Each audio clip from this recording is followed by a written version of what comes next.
নদিয়ার মাঝে অবতীর্ণ হয়ে তিনি নিশি প্রভাত কালেই উঠিয়ে পড়েছেন। তিনি জগৎকে শিক্ষা দিচ্ছেন, হে জীব, যেমনই ভাবে আমি নিশি প্রভাত কালে উঠিয়ে আজ ভগবানের মঙ্গল আরতি, ভগবানকে জাগরণ করে, ভগবানকে মঙ্গল আরতি করে, তুলসী বন্দনা করে, তুলসী পরিক্রমা করে ভগবানকে সেবা দিয়ে বসে বসে হরিনাম করছি, তেমনি তোমাদেরও উচিত এই কলিযুগে প্রাতঃ স্নান করে সকালে উঠে হরিনাম করা। রাধে। কেন হরিনাম করা? দেখবেন যখন নদীর জল স্থির থাকে বাবা, তখনই কিন্তু নৌকা চালাতে সুবিধা হয় নাকি বাবা? আর যখন নৌকায় যখন জল উতাল পাতাল করে তখন কিন্তু নৌকা চালানো যায় না। আর যখন নৌকা নদীর একবারে ভাটায় এসে যায় তখন কি আর নৌকা চালানো যায়? যায় না। তেমনি আমাদের এই দেহের নৌকাখানি, এই তরঙ্গখানি যখন স্থির থাকে বাবা, কখন স্থির থাকে? ওই প্রাতকালে ব্রহ্ম মুহূর্তে স্থির থাকে। আর তখনই আমাদের ভজন সাধন সব কিছু সেরে নিতে হয়। কিন্তু নদীর জোয়ারে যখন জল উতাল পাতাল করে তখন কিন্তু ভজন হয়ও বা আবার নাও হয়। কিন্তু কদাচিৎ যদি কোনো কৃষ্ণ অনুরাগী, গৌর অনুরাগী সাধুগুরু বৈষ্ণবের কৃপায় যদি সে যদি করুণায় কৃপায় যদি ওই গৌর চরণে ভক্ত চরণে লেগে যায় তাহলে সেও ভজন সাধন করে ভগবানের চরণে লেগে যায়। কিন্তু ভাটার সময় কখনো ভজন সাধন হয় না। তাই আমাদের উচিত ব্রহ্ম মুহূর্তে, ব্রহ্ম মুহূর্ত কাকে বলে? সূর্যোদয়ের 1.5 ঘন্টা পূর্ব মুহূর্ত পর্যন্তকে বলা হয় ব্রহ্ম মুহূর্ত। এই সময় আপনি ভগবান, যে ভক্তই তার নাম ধরে ডাকুক না কেন, ভগবান তাকে সহজেই করুণা করে দেয়। তাই গৌরহরি বসে বসে হরিনাম করছেন। এই যে আমরা হরিনাম করছি বাবা, এখানে এসেছেন ভক্ত সঙ্গ করতে, সাধু সঙ্গের বাজারে এসেছেন সাধু সঙ্গ করতে। শাস্ত্রে বলা হয়েছে যদি কেউ গৃহে বসে হরিনাম করে তবে সে 1 গুণ ফল লাভ করবে, শুধু 1 গুণ। আর কেউ যদি তীর্থে বসে গিয়ে হরিনাম করে বা গঙ্গার স্নানে ধারে হরিনাম করে তাহলে সে 2 গুণ ফল লাভ করবে। আর কেউ যদি এই ভক্ত মাঝে এই সাধু সঙ্গের বাজারে এসে যদি কৃষ্ণ নাম হরিনাম করে তাহলে সে অনন্ত অনন্ত গুণ ফল লাভ করবে। জয় জয় শ্রী গুরু তাই গৌর সীতানাথ প্রেমানন্দে। হরি হরি হরি হরি। তাই যারা ভক্ত মাঝে হরিনাম করে তাদের অনন্ত গুণ, সেই গুণের শেষ নেই। আর গৃহে বসে হরিনাম করলে শুধু হরিনামই করা যায়, কিন্তু ভক্ত সঙ্গ করা যায় না। ওই নদীর ধারে বসেও হরিনাম করা যায়, কিন্তু ভক্ত সঙ্গ করা যায় না। ভক্ত সঙ্গ করতে গেলে আগে ওই উচ্চ মাতাকে আগে নিচু করতে হবে বাবা। কেমন? দেখবেন যে বৃক্ষে ফল বেশি ধরে সেই বৃক্ষটা কি হয়, ওই নিচের দিকে নিয়ে যায়, মাটির দিকে কিন্তু নিয়ে যায়, যায় না বাবা? কিন্তু যেগুলো গাছ ওই বড় বড় উঁচু হয়ে দাঁড়িয়ে আছে তারা কিন্তু ফল ধারণও করতে পারে না, ওই মাটির দিকে নিয়েও যেতে পারে না। আর যে গাছের ফল মাটির দিকে নিয়ে যায় সকল গৌর অনুরাগী কৃষ্ণ অনুরাগী সেই ফলকে আস্বাদন করবার জন্য গাছের নিকটে কিন্তু চলে আসে। তেমনি আমরা যদি বৃক্ষই হই তাহলে এমন বৃক্ষ হতে হবে যে বৃক্ষ হতে হলে আমরা ফল ধরে ওই মাটির দিকে নিয়ে যাব। তাই এই ভক্ত সঙ্গ এমনই সঙ্গ, আমাদের ছোট হতে হবে বাবা। যত ছোট হবেন, গৌরাঙ্গ মহাপ্রভু বলেছেন তার শিক্ষা অষ্টমে যে ত্রিনাদপি শুনিছন তররূপ শয়ন শোনা অমানি না মানদেন কীর্তনী সদা হরি বল হরি যে তুমি ওই তৃণর মতো অর্থাৎ ঘাসের মতো নিচ হও, বক্ষে বটবৃক্ষের মতো সহিষ্ণু হও। আর এই জগতে যারা মান পায় না, যাদেরকে কেউ মূল্য দেয় না, হে ভক্তজন তুমি তাদেরকে মূল্য দাও। তাই ভক্ত সঙ্গ এমনই সঙ্গ যে সঙ্গ করলে আর এই ধরাধামে আসতে হয় না। রাধে তাই এমন যখন সাধু সঙ্গের বাজার পেয়েছে আর অবহেলা না করে মান অভিমান আত্মগৌরব সব কিছু একাকার মুছে করে দিয়ে আসুন আমরা আজ যখন এই সঙ্গ পেয়েছি, সঙ্গ পেয়েছি, আমাদের ভাগ্যে হয় কি না হয়, আর হয় কি না হয়। তাই এসো এসো ভগত আমরা সঙ্গ করি।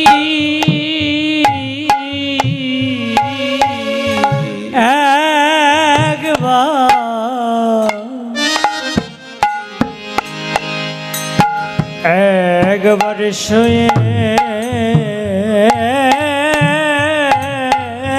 ভক্ত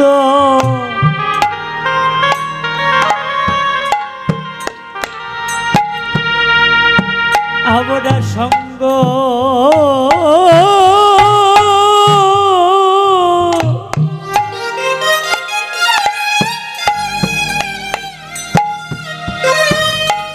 হরে মধুর ভক্তর সঙ্গ করি।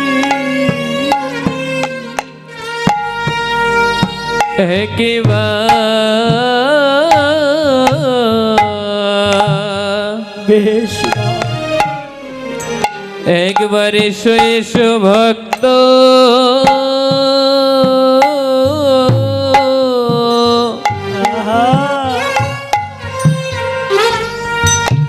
মধুর সঙ্গ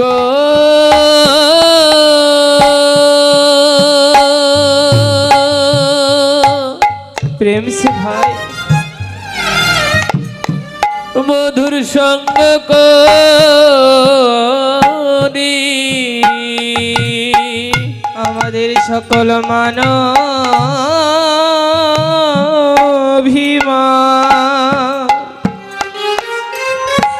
আজ তেজ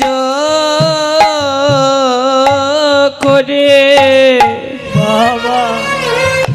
তাই এসো এসো ভগত মোরা সঙ্গ করি আমাদের সকল মান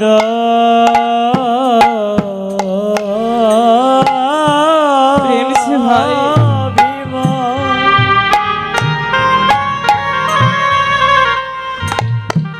আমরা তেজ করে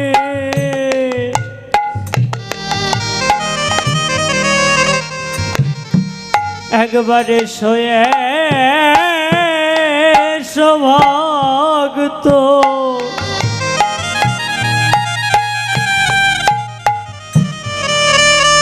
আমরা সঙ্গ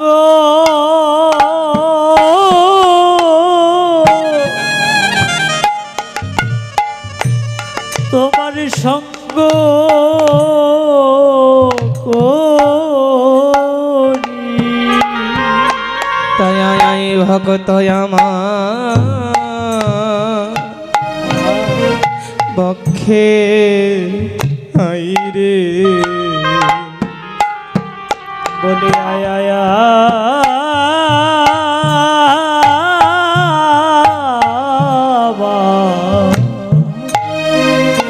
বক্ষে আই রে আবার বক্ষে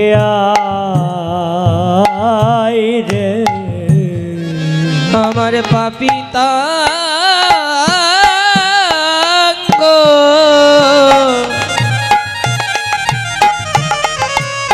আমি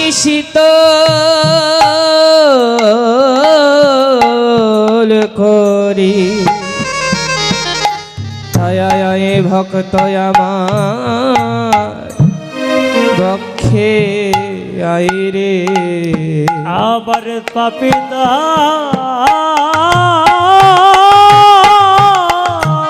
তাই গৌর হরি বল হরি বল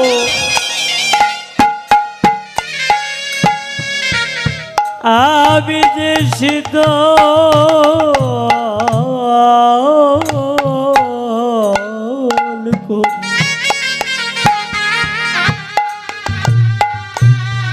তাই একবার আয় ভক্ত আমার আমার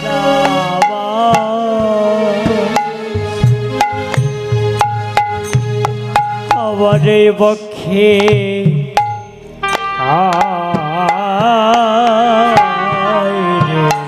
আমার পাপিতা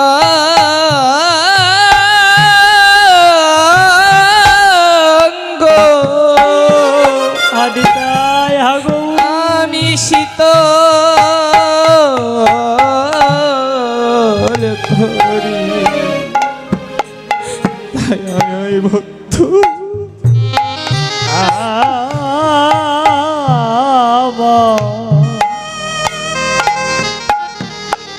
আবার বক্ষে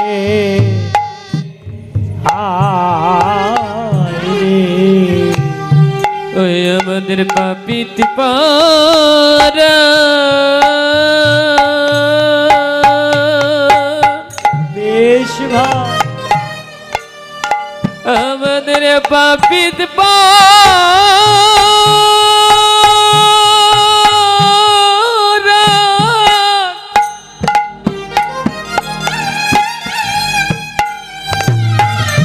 ও গো শীতল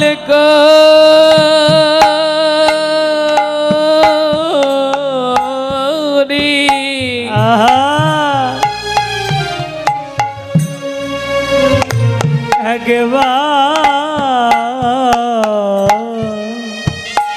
রাধে একবার আয় ভক্ত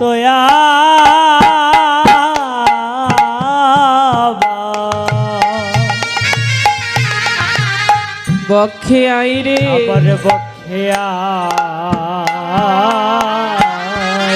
রে। জগতে কারো ভাগ্যের কথা যায় না বলা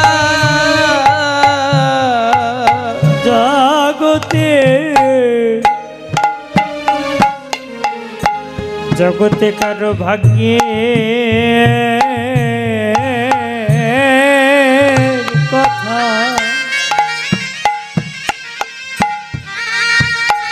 ওরে যাই না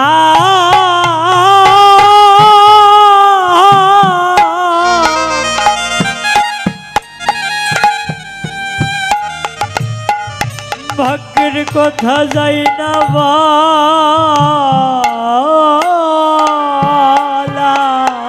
রে জগতে কারি যে কখ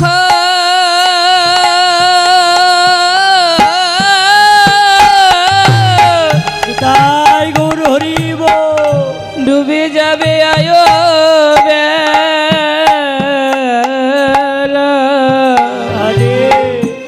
কারো ভক্তের কথা যায় না বলা ওরে কারি যে কখন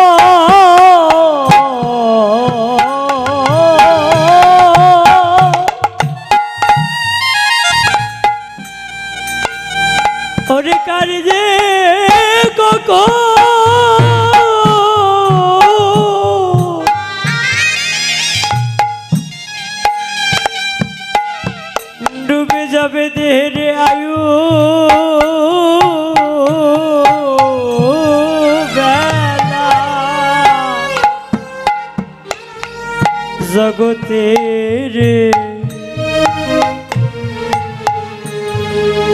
জগতে কারো ভাগ্যে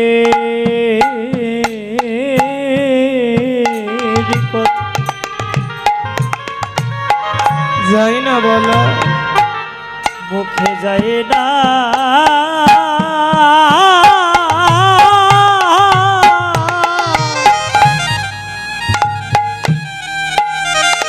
ধরে যায় না বলা।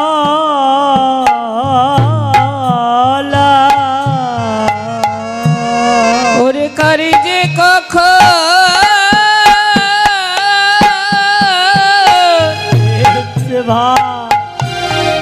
ডুবে যাবে আয়ো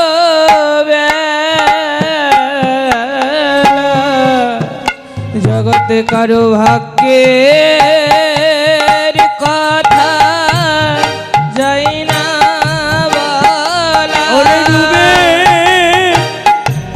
যাবে আয়ু বেলা। কারো ভাগ্যের কথা যাই না বলা। ওরে ডুবে যাবে আয়ু বেলা। কারো ভাগ্যের কথা যাই না বলা। একবারে ভক্ত সঙ্গ করি। কারো ভাগ্যের কথা যাই না বলা। আমাদের আর কি ভাগ্যে হয় কি না। কারো ভাগ্যের কথা যাই না বলা। আর কি ভাগ্যে হয় কি না। আমরা শত জন্মের অপরাধী। আর কি ভাগ্যে হয় কি না। আমরা শত জন্মের অপরাধী। আর কি ভাগ্যে হয় কি না। ওই কারো ভাগ্যের কথা যাই না বলা। ডুবে যাবে আয়ু বেলা। ওই কারো ভাগ্যের কথা যাই না বলা। ওরে ডুবে যাবে আয়ু বেলা। জগতে জগতে কারো ভাগ্যে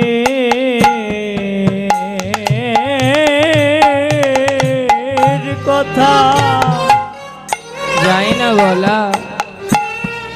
ওরে যাই না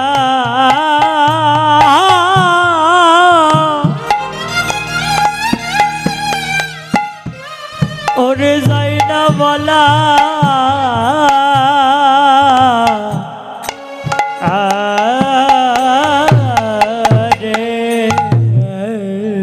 তাই শ্রীরাম নবদ্বীপে গৌরহরি আমার বসে বসে হরিনাম করছেন। আর অঙ্গ মোরাইয়া উঠি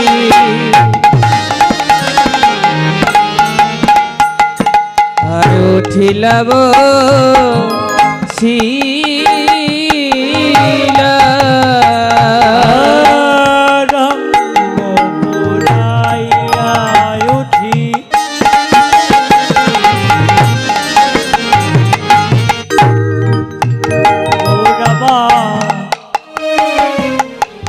উঠিয়াব শিলা রে। আর লসে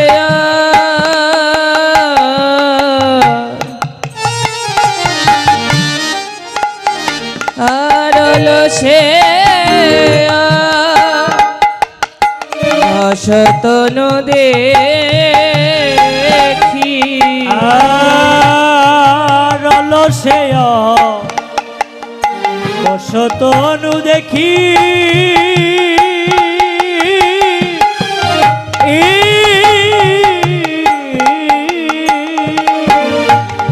আর লসে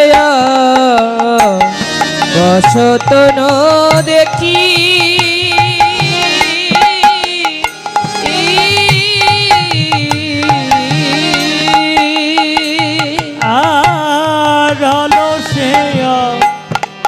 বসতনু দেখি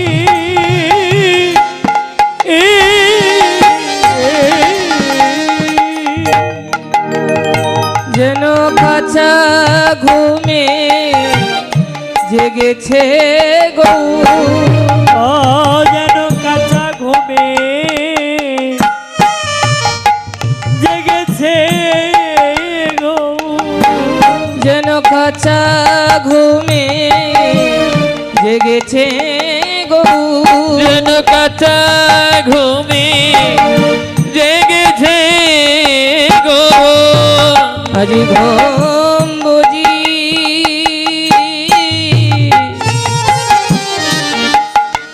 ওরে পাকে নাই রে, যেন কাঁচা ঘুমে জেগেছে গো।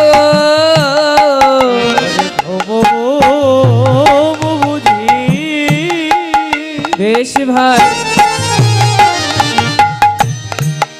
ওরে ঘুমবু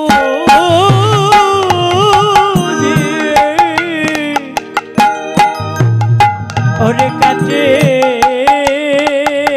নাই রে, ও যেন কাঁচা ঘুমে ওরে জেগেছে গো, আজি ঘুম বুঝি বাবা ওরে পাকে নাই রে, যেন কাঁচা ঘুমে জেগেছে গো। ঘুম বুঝি পাকে নাই রে, ওই কাঁচা ঘুমে জেগেছে গো, ঘুম বুঝি পাকে নাই রে, যেন কাঁচা ঘুমে জেগেছে গো। ও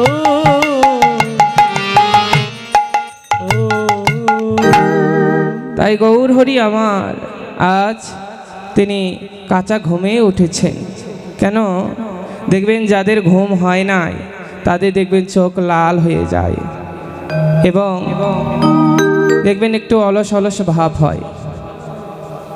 আজ আমরা কীর্তন করতে এসেছি, যে বাড়িতে থাকতে দিয়েছে ওই মায়ের আর আপনাদের এত ভক্তি দেখলাম যে সকালবেলা উঠে প্রাতঃস্নান করে মা যেন ভাগবত পাঠ করতে লাগলেন এবং তুলসী পরিক্রমা করলেন। তে পূর্ব জন্মের স্বীকৃতি না থাকলে কোনোদিন এমন হওয়া যায় না। আপনাদের গ্রামটা অনেক সুন্দর, অনেক কৃষ্ণমতী, অনেক বাবারা গৌরমতী, না হলে কেন না এমন প্রাতঃস্নান করে মা সকাল সকাল কৃষ্ণ নাম করবে। আমাদের গ্রামে কিন্তু হয় না, সকাল সকাল কেউ ওঠে না। সকাল সকাল উঠেই কি করে ঝাড় ঝাঁটা দিয়ে পরনিন্দা পরচর্চা করতে খুব ভালোবাসে। রাধে দেখবেন আমার এক কাকি আছে, সে আরো খুব বেশি বেশি করে করে। হরিব আমি যখন একটু হরিনাম করতে বসি তখনই দেখবেন ওই তো শোনা যাচ্ছে শুধু কেচর মেচর, আর কিচ্ছুই নেই। রাধে রাধে ও বাবা, এগুলো করলে কি আমাদের এ মানব জনম সার্থক হবে? হবে না। কিন্তু 84 লক্ষ জনি ভ্রমণ করে হয় এই সাধের দুর্লভ জনম। বাহ 84 লক্ষ, 80 লক্ষ জনি পশুকুলে, কীট পতঙ্গ কুলে, বৃক্ষ কুলে, কৃমিকুলে, এভাবে জন্ম নিতে নিতে আমরা এই 4 লক্ষ বার মানব কুলে জন্ম নেই। সহজে কিন্তু পাই না। আমরা যখন এভাবে প্রতিনিয়ত চক্রে ঘুরতে ঘুরতে যখন কোনো সাধুগুরু বৈষ্ণবের কৃপা হয়, যখন ওই শঙ্কটা যখন ভগবানের সেবায় লেগে যায়, তখন আমরা শঙ্করূপ জন্ম থেকে উদ্ধার পেয়ে যাই। যখন বৃক্ষকুলে জন্ম নিতে নিতে আমরা যখন তুলসী বৃক্ষরূপে জন্ম নিই, তখনই আমরা উদ্ধার পেয়ে যাই। রাধে এমনই ভাবে পাখি রূপে জন্ম নিতে নিতে যখন আমরা গরুর রূপে জন্ম নিই, তখনই কিন্তু আমরা উদ্ধার হয়ে যাই। এভাবে জন্ম নিতে নিতে আমরা এই কৃষ্ণ বলার বদনে পেয়েছি, কৃষ্ণ এবং ভগবানকে দেখার দুটি নয়নে পেয়েছি। দুটি হস্ত পেয়েছি সুন্দর ভগবানকে সেবার জন্য। কাউকে যদি বলা হয় মাগো ও বাবা একটু জপ করে, একটু হরিনাম করবে, বলবেন আমার সময় নেই। কখন সময় হবে মা? এই যে বলছেন সময় নেই, সময় নেই, আপনার কাছে কোনো সময় নেই। যখন এই স্ত্রী পুত্র পরিজনদের নিয়ে যে মাতোয়ারা হয়ে পুতুল খেলা খেলছেন, একদিন কিন্তু সবাই আপনাদেরকে ছেড়েই দিবে। কারণ যতক্ষণ এই দেহের বল থাকবে, যতদিন ওই সংসারে দিতে পারবেন, ততদিনই কিন্তু আপনার দাম। আর যখন আপনি আর দিতে পারবেন না, তখন কিন্তু আর দাম থাকবে না। হরিবল হরিবল। দাম থাকবে বাবা। দেখবেন যখন অপর হয়ে যাবেন, তখন কিন্তু আপনাকে সন্তান, নিজের সন্তানই ঘৃণা করতে থাকবে। বলবে এই বুড়োটা মরে না কেন, সারাদিন শুধু ঘ্যাঙর ঘ্যাঙর করে, মরলেই তো বাঁচি, মরে না কেন? ভগবান এত জনার মরণ দেয়, তবে এই বুড়োটার মরণ হয় না কেন? এই বলবে বাবা। সংসার মানে অনিত্য। তাই একটা গল্প বলি শুনুন। এক গজানন তার পরিবার এবং সকলকে সঙ্গে করে নিয়ে ওই জলাশয়ে চান করতে লাগলেন। চান করতে করতে এমন সময় ওই গজাননকে কুমির এসে তার পায়ে কামড় দিয়ে তাকে নিচ মুখে ডুবিয়ে নিচ্ছে এবং টানছে। তখন এই দেখে সবাই ভীত হয়ে গিয়ে সবাই প্রতিবেশী কি করলো, সবাই একে একে পারে উঠে গিয়ে দাঁড়িয়ে থাকলো আর দেখছে যে গজানন মুক্তি পায় নাকি ওই কুমির থেকে। কিন্তু সবাই তো ছেড়ে গেলে পরিবার তো ছেড়ে যাবে না। তাই পরিবার কি করছে, তার হাত পা ধরে টানাটানি করছে যেন বাবাকে বাঁচানো যায় কিনা। এভাবে টানাটানি করতে করতে যখন দেখছে না আর পারা যাচ্ছে না, তখন তার পুত্র কন্যা সবাই পারে গিয়ে উঠল। এবার কে থাকলো? এবার থাকলো নিজ সহধর্মিনী। সহধর্মী টানাটানি করছে, কিন্তু কিছুতেই মুক্ত করতে পারছে না। তখন এইভাবে করতে করতে বলছে আমার তো সন্তান আছে, তাদেরকে তো মানুষ করতে হবে, তুমি তো মারাই যাবে, তাই আমিও পারে গিয়ে উঠি। তখন সহধর্মিনী কি করলে, নিজেও পারে গিয়ে উঠলে। তখন গজানন হাও মাও করে কাঁদতে লাগলেন আর বললেন ভগবান, আজ আমি কাদের জন্য খেটে মরেছি, কাদের জন্য আমি এতদিন ধরে পরিশ্রম করেছি। প্রভু, এই জগতে তুমি ছাড়া আমার কেহ নেই। তাই গজানন নয়ন জল ছেড়ে দিয়ে যখন ডুবতে ডুবতে যখন এই নাক পর্যন্ত জল এসে গিয়েছে, তখন গজানন বলছে হে ভগবান, আমি বোধহয় আর বাঁচব না, তুমি আমাকে উদ্ধার করো হে দয়াময়। তখন গজানন কি করলো, একটা সুর দিয়ে পদ্ম ফুল তুলে ওই আকাশের দিকে নিক্ষেপ করলো আর বলল ভগবান, এই অধমের এই দুরাচারীর কৃপা করে তুমি এই ফুলটুকু গ্রহণ করো দয়াময়। জগতে যে তোমার জন্য আমি কিছু করতে পারিনি, আজ শেষের দিনে দয়াময় এই ফুলটুকুই আমি তোমার চরণে নিবেদন করলাম। কারণ জগতে সব কিছু সহজ হয়, ভগবান কিন্তু দুইটি জিনিস কিছুতেই সহ্য করতে পারে না। একটা হলো ভক্তের অহংকার, আর একটা হলো ভক্তের নয়নের জল। তাই